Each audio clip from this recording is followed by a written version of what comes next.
ગુજરાત રાજ્યના 10 સૌથી મોટા રજવાડા, એવા રજવાડા કે જેની ચર્ચા આજે 21મી સદીમાં પણ થાય છે.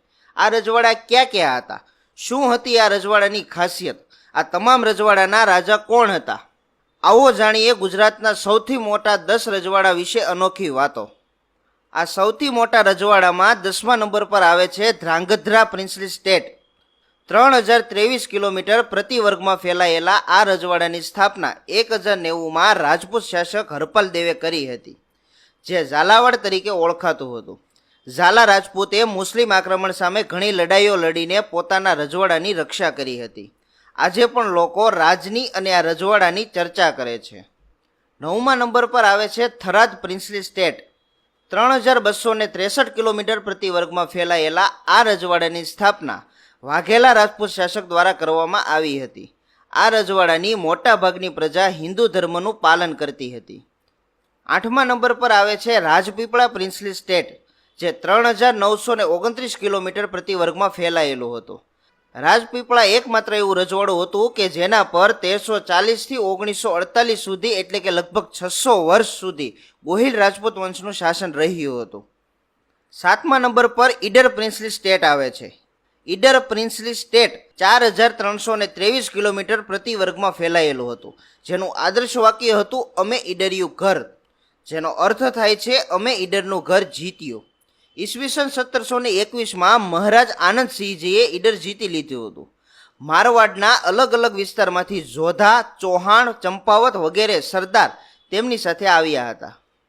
6ઠ્ઠા નંબર પર આવે છે પાલનપુર પ્રિન્સલી સ્ટેટ, જે 4574 કિલોમીટર પ્રતિ વર્ગ જેટલો વિસ્તાર ધરાવતું હતું. આ રજવાડાનું આદર્શ વાક્ય હતું what has been won by reason it substance force, જેનો અર્થ થાય છે કારણથી જે જીત્યા હોય એ બળથી ટકેલું રહે છે. પાલનપુર રાજ્ય બ્રિટિશ શાસન દરમિયાન ભારતનું એક રજવાડું હતું. 5મા નંબર પર આવે છે ભાવનગર પ્રિન્સલી સ્ટેટ, જે 7669 વર્ગ પ્રતિ કિલોમીટરમાં ફેલાયેલું રજવાડું હતું, જેનું આદર્શ વાક્ય છે મેન પ્રપોઝર્સ બટ ગોડ ડિસ્પોઝર્સ, એટલે કે માણસ પ્રસ્તાવ મૂકે છે પણ ભગવાન તેનો નિકાલ કરે છે. ગોહિલ રાજપૂતોનો દાવો છે કે તેઓ ચંદ્રવંશ સાથે જોડાયેલા પ્રસિદ્ધ પાંડવોના વંશજો છે. 4થા નંબર પર આવતું રજવાડું છે જૂનાગઢ પ્રિન્સલી સ્ટેટ, જે 8643 વર્ગ પ્રતિ કિલોમીટરમાં ફેલાયેલું હતું. આ રજવાડા પર બ્રિટિશ શાસન દરમિયાન બાબી મુસ્લિમ શાસકોનું રાજ હતું, જે 1948માં એટલે કે આઝાદી બાદ ભારતમાં ભળી ગયું. 3જા નંબર પરનું રજવાડું છે જામનગર પ્રિન્સલી સ્ટેટ, કે જે 9632 વર્ગ કિલોમીટરમાં ફેલાયેલું હતું, જેમનું આદર્શ વાક્ય છે ડિટરમાઇન્ડ ટુ ડિસ્ટ્રોઇડ, એટલે કે નષ્ટ કરવા માટેનો દ્રઢ સંકલ્પ. કચ્છની ખાડીના દક્ષિણ કિનારે એક ભારતીય રજવાડું હતું, જેનું નામ હતું નવાનગર.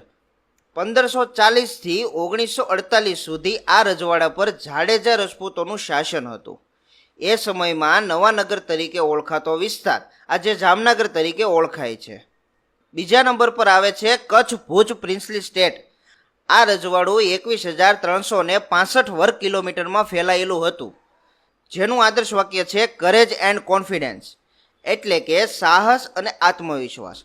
કચ્છ પર જાડેજા રાજપૂત વંશનું શાસન હતું. જાડેજા 12મી સદીના અંતમાં સિંધથી કચ્છ આવ્યા હતા અને કચ્છમાં વસ્યા હતા. દોસ્તો, પહેલા નંબર પર આવે છે બરોડા પ્રિન્સલી સ્ટેટ, જે 21408 પ્રતિ વર્ગ કિલોમીટરમાં ફેલાયેલું હતું. બરોડાનું મૂળ નામ વડોદરા સંસ્કૃત શબ્દ વટોદરા પરથી લેવામાં આવ્યું છે. મરાઠા સંઘના ગાયકવાડ રાજવંશ દ્વારા 1721માં આ રજવાડાની સ્થાપના કરવામાં આવી હતી. દોસ્તો, આ બધા એવા રજવાડા છે કે જેની આજે પણ લોકો ચર્ચા કરે છે. વિડીયો વિશે તમારો અભિપ્રાય કોમેન્ટમાં જણાવો, તથા વિડીયો પસંદ આવ્યો હોય તો વિડીયોને લાઇક અને શેર કરો, તથા અમારા ફેસબુક પેજને ફોલો કરો. ધન્યવાદ.